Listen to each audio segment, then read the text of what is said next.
Welcome back to Knitches Get Stitches. I'm Trina. And I'm Melissa. And this month we're talking about making crafts for your gifts. It's been a minute since we were here, Trina. Yeah, so back in June, you'll remember that I started with the State Department, and after 2 weeks of that, I was assigned to work in Beijing, China. So since then, all I've been doing is studying Mandarin. Which is great. Mandarin is cool, but it takes up all my spare time. And then my commute was like 2 hours, so Melissa found a friend of a friend out of some sheer magic. And so I'm not even living in this house anymore. I'm actually spending most of my time over in an apartment by the Foreign Service Institute where I'm studying, because this commute was like 2.5 hours, and that commute is a 20-minute walk. So it's been a whirlwind since I started, and Mandarin is super cool. It's very interesting. My teachers are amazing. My classmates are great. But it does not leave me a lot of free time. So my projects are going to reflect that I'm studying Mandarin, and that I'm also I don't have a lot of free time. Yeah. How about you? The last time we saw each other, I was on my way to Make Rare Love, and I went, and we had a wonderful time, and I learned a ton of new stuff. I feel empowered. I feel like real knitting empowered now. Okay. Yeah, so learned a lot of great stuff, met some really famous knitters. Since then, since we've seen you in June, our sister had the baby. Yeah, a little boy named Sammy. He is adorbs. He's so cute. And so I've been spending a lot of time going down to see him and hold him, because they don't stay little for very long. He's already trying to stand up. And Bridget and I have a mantra of stay little. I don't have a mantra to stay little. I'm like, let that kid be. Like, let him grow. I don't know. Yeah, my mom is always like, Sammy, you're getting too big. I'm like, I don't know. That's what kids do. Well, I don't have children, so I don't know what it's like to like see your little guy grow and like lose that littleness. But I don't know. Me, I'm just like, I don't know. Like, you get to experience him growing old as well. If he stays little, you'll never experience that. Instead, you're just like slogging in the schedule of a baby, which Bridget is succeeding very well at. She's killing the parenting thing. Yeah. So anyway, but it's been a lot of fun. I made him something as well, actually, that you've already seen. So we'll post it again. Yeah, and I had to already knit him a new hat. Yeah, because he grew so fast. Yeah, I grew right out of that first hat I made. Yeah, and because Bridget had the baby, and Bridget is also the only one still living in North Carolina, our parents are selling our childhood home, which was a really big deal. Our childhood home is amazing. There's like magic in every room. It's like a modern Queen Anne style, built in 1901. It's got fireplaces in every room. It's got all these little really great details that modern houses don't have really anymore, that I don't see. So Melissa and I had this little toast where we went around each room and talked about our memories. It was a lot of fun with a lot of tears. A lot of tears. Yeah. Yeah. I don't think any of us is emotionally ready for what's going to happen soon, but it's going to happen whether we're emotionally ready or not. Yeah, and then I got to see the new house that our mom and dad are moving into. It's only 12 minutes from Bridget, so I know that Bridget and my brother-in-law are very excited. The new house is like honestly just as big, but weirdly laid out. So it'll make for great Christmases. The family room is massive, so that'll be a really good space to share. And yeah, we'll see how it goes. Yeah. So do you want to dive right on into Drop a Dime? Yeah, let's do it. Alright, so this month we wanted to talk about making crafts for your gifts. Now for us, we celebrate Christmas, and so we have, we have 4 siblings together, and then our 2 parents, and then now we have Sammy as well. So we're going to be crafting like the wind. You'll remember last Christmas where I got like almost blisters on my fingers from making those bags. I'm taking it easy this year because again I'm very busy, but we think that making your gifts does save a lot of money. We only have one feature so far where we made something instead of bought something, and it did save us a ton of money. And so I think across the board, crafting your thing is always cheaper than buying your thing, and then that person gets the nice warm feelings of love that you've put into making it, as well as knowing that you spent that time to make them that thing. Yeah, absolutely. In fact, this year I signed up for the fiber share twice this year. So technically, like, a lot of my gifts were gifts of yarn to me. Hey. Yeah, so definitely saving some money there because they were free. The other thing we do, I think I mentioned this last time, is that we make cookies for all the neighbors. And Melissa, that since I haven't been here, 2 neighbors have stopped by so far just to make sure that they're getting cookies this year.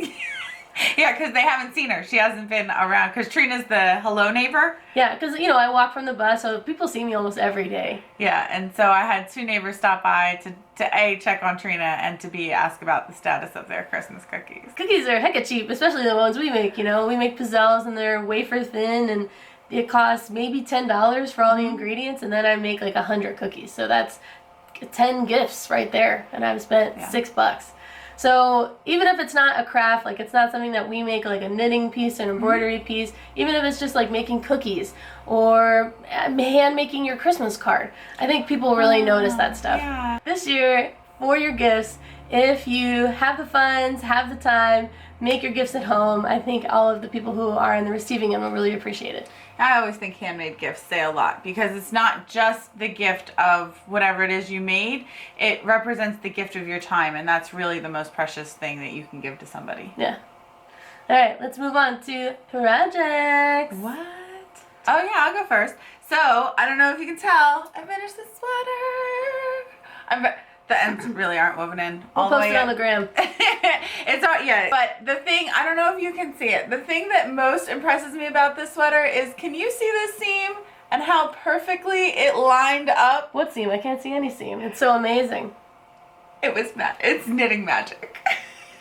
And that's the thing I'm most impressed with, because if you saw the seam on my first sweater, you would know that I was like, I don't think that's how that's supposed to look. But this one, magic just happened. Hey, Amy Herzog for the win. Amy Herzog for the win. So yes, this is Harbor Village by Amy Herzog. It's got dolman sleeves, which means that they kind of wing out and become sleeves. The yarn was Delirium by Perewinkle Sheep in the ultraviolet colorway. Nice. Yes. What else you got? And then I have some of my gift giving knitting. So these are socks. These are just a basic sock recipe from Kate Atherly. And they're in the mustache yarn. So this colorway is mustache yarn. And it's called Not All Who Wander Are Lost. So those are for my brother-in-law, because my brother-in-law had the most outstanding reaction the last time I made him socks. So immediately felt like I needed to make him some more socks. And then I have one more. This is for one of my partners at work. And this is just, again, another basic sock recipe. This is Magpie Fibers Swanky sock yarn. And this is their Edinburgh Lane colorway. Oh man, now how did the fashion show at Make Wear Love go when you were wearing this? I wasn't finished. So it wasn't done. I'm gonna stand up. So it has pockets. So the pockets were not pockets. Right, all ladies love a pocket. So it has pockets. The pockets were not done. And this button band, I had a 50-inch cord because I was still working on the button band. But the rest of it, and then I had pinned the seams together. That's fine. It mostly resembled a sweater. I'm sure you got lots of cheers. Yeah, I missed it. I was definitely on trend this year. All right, so I told you that my projects would reflect my Chinese studying. So the first one I have, there's 2 words that are very frequently said in Chinese. One is le, and it has several meanings. One, it indicates a new situation, including like the time. So if someone asks you what time it is, you have to throw le on the end of it. Don't talk to me about it. Our teachers say that le will haunt us forever, that we will never fully understand le. So that's great. And then the other one is ma, and it is the word that you throw on the end of a yes or no question. So whereas we might say, you like that pizza? But we go up in intonation, like telling you it's a question. You like pizza? But if you just say it, you like pizza, then they're gonna think I'm stating you like pizza. You have to throw this word on the end of it, and it's ma. So this is la. I mean, it was really easy to stitch. I stitched them last night while I was watching Criminal Minds. It took me under an hour. And this is Ma. And I'm going to frame them and paint the frames black and hang them up in our classroom as reminders to, did that sentence need a Ma on the end of it? Ma. Yes, it did. And then She's helping everybody in her class. Yeah, but there's like 8 classes. So it's just my class that gets the reminders. What am I gonna do? Alright, and then I made this little guy. Hopefully we can see him. He's so cute. Because, yeah, I don't know how to hold. Alright, let's try this. I mean, will this just work if maybe I don't need this. Hold on. Yeah. Alright, and then I made this little guy. Yeah, he is my very first felt project ever. He was a lot of fun. I stabbed myself only 3 times, so I felt good about that. Yeah. It probably isn't the best it could be because I didn't really read any directions before starting this project. I watched like a YouTube video and went to work. So yeah, I think he is very cute. He's so cute. And the one video I did watch said like, it takes longer than you think. It might take you like 3 hours to complete this project. And I was like, what? It's so small though. And I can't say it took me 3 hours because I definitely did just say, okay, that's enough. But it could have easily taken me 3 hours had I wanted to do like a really great job and like actually form like a round head versus this square head I have. Because I wanted him to be able to like sit on a thing versus rolling around, which, yeah. Was he a kit? No. Oh, you just freeformed him? Yeah. Oh. Yeah, so I bought felt ages ago. I think I showed y'all that I bought it because I was like, I'm going to do it, and then I didn't do it. I started looking up cactus ones first so I would have like a mini craftist to take with me to China, but those looked really hard, and so I was like, I'll make something for Sammy, and this little bear came up. So. Aww. Yeah, so that's what we got. Yeah, so the kit, I'll post it down below. It came with like 50 colors. I'm probably exaggerating. It came in like 25 colors. But it came with the number of eye sizes and like some key rings. I think it came with needles, but like individual ones. And it came with a block. It came with a bunch of stuff. Oh, nice. Yeah, so I'll post it down below. Nice. Alright, so let's go ahead and Disneybound one of our projects. Alright, so we decided we were going to Disneybound the sock. All the different colorways. And we like him for, so I have a little bit of a story about this, but we like him for Honest John and Pinocchio. But you know, Trina and I are frequent visitors of the Disney. And so when he signs his autograph book, I have a signature for Longfellow. Yeah. And not Honest John, but if you watch the movie, I think they call him Honest John. So, whichever character, that the cat that hangs out with Gideon. He's a fox. He's a fox. The fox from Pinocchio. Yeah. Gideon's a cat, right? Yeah. Because like the red is like kind of the color of his fur. He's got on a blue overcoat. I think his hat is a yellowish color. Yeah, so like they're all kind of there. Yeah. Yeah. Alright, so let's go ahead and move on to stitchflix. Now, because of our time, we are going to cut back how much we talk about our stitchflix, because that's obviously the thing we talk about a lot. Or at least I think it's our longest segment, because we watch and read a lot of stuff. So, we're going to cut it down. If you don't like that we've cut it down, let us know in the comments below, and we'll keep feeding you everything that we're watching and everything that we're reading. Otherwise, to save time both on your end and our end, we're going to cut it down to just our favorite things. So, mine are the show Sense8 on Netflix. It's the second time I've watched it, and honestly, I could watch it again. I love that show. It's only 2 seasons long, I think 12 episodes. It's about people across the globe who are suddenly like interconnected through their mind, and they can access the people who they're connected to, they can access their skills and also kind of see through their eyes like what they're doing. And it's a real fun show. It's by the Wachowski siblings. I think before, it was when one of the brothers had transitioned but the other brother hadn't transitioned yet, so it was like in that middle ground. But it was a lot of fun. It took place all over the world. It was a really fun show, and it was such an outcry when Netflix canceled it, they actually finished it up with a movie, which was fantastic. And then I've been watching Criminal Minds. I already posted that on the gram, and I felt like a goof because everyone was watching Disney Plus, and here I was watching Criminal Minds like a psychopath. But Criminal Minds is good too. I don't know what to say. And then just yesterday, I went to go see John Leguizamo's Latin History for Morons at the National Theater, and that was a lot of fun. It was really funny. I've liked John Leguizamo for the longest time, honestly, since this terrible movie. I don't even know if I would rewatch it, but as a kid, it was like perfect kid humor. Called The Pest. It's like a play on the short story The Most Dangerous Game, and it was so it was really fun seeing him. He's definitely like an adult now. His whole play was based off of his kid, but it was really fun, and I went with my friend Judy. We had a really good time. So if you get the chance, if he's coming to your town, I do recommend going to see it. It was very eye-opening and also very funny. That reminds me, because you came to San Antonio once and I got us tickets to go see John Leguizamo, and then he canceled the show. I don't remember that. Oh, maybe I was going to surprise you, and then they canceled the show. So obviously my love for John Leguizamo spans decades. So yeah, no, I really like John Leguizamo stuff. Oh, and then Melissa and I also went to go see It.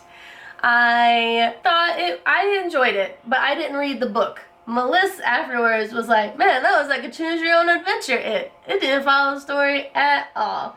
So that was fun. I really, I thought everyone did a good job. It was fun seeing one of the actors from the first movie. He was in like one of the opening scenes, and I was like, I think that's the kid. And I went back on the internet and was like, yeah, that's the kid. So that was fun. Because I love a cameo. The kid from the original movie. Yeah. Oh, yeah, like all grown up as an adult. I missed that entirely. So, yeah, it was like Seth Green if he had showed up. Yeah. But Seth Green didn't show up, which I'm very sad about because I am also a lifelong Seth Green fan.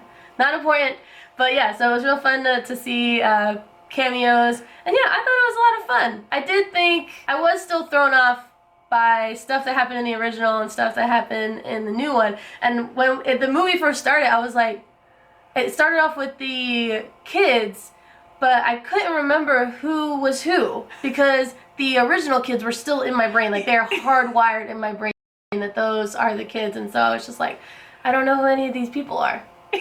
So that was, but it was still, I thought it was still fun. Bill Skarsgård was incredible again. Yeah, it was still a good movie. If you didn't read the book, apparently.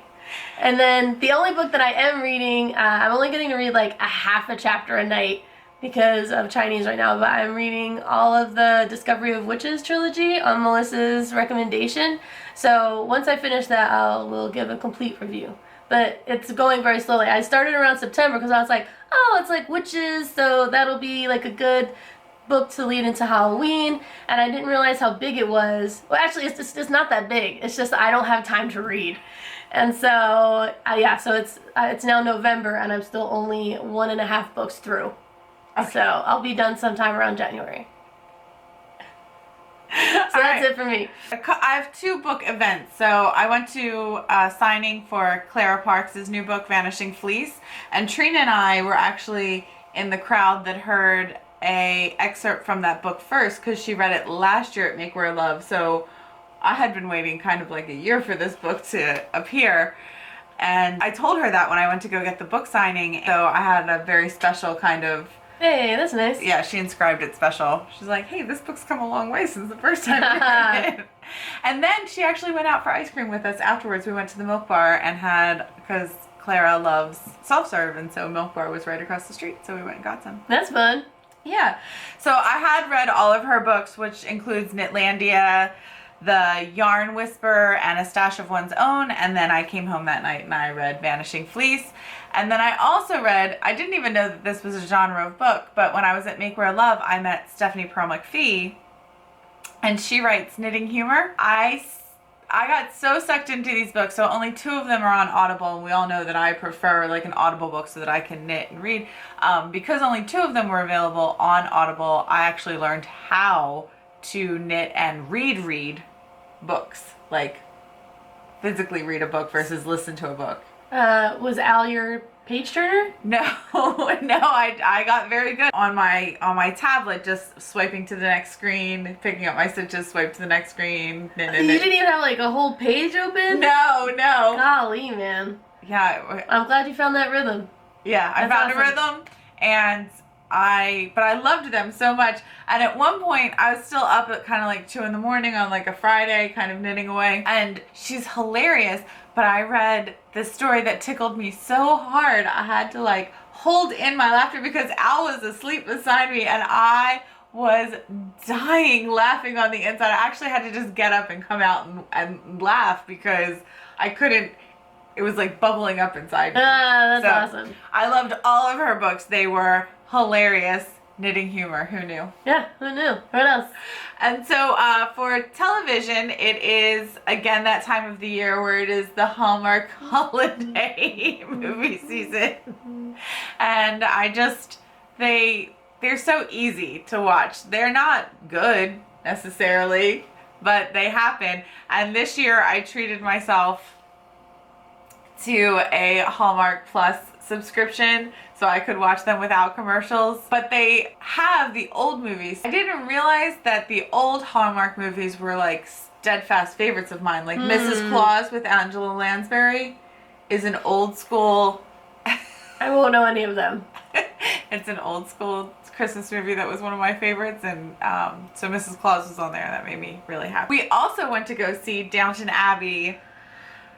It was so good. It was exactly what I wanted it to be. Okay. I missed the show, but if you're gonna do a movie, it needs to be a movie with an actual plot and stuff like that, not just a revisit of the characters. And so it was perfection to me, and it was heartwarming in all the places that I wanted it to be heartwarming, and I missed them, and it was nice to see them and nice to see that they were doing well. It was like visiting old friends.